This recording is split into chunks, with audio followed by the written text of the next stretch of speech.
रघुनंदन रघुनंदन रघुवर seven Raghupati चायन शतयोजन शतशतयोजन शरधि नियोजन sir परिलंघन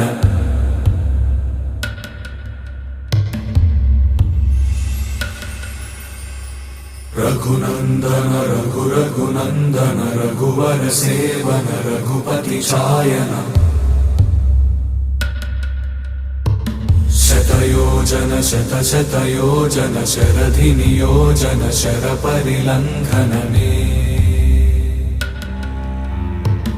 हरिभाजन Hari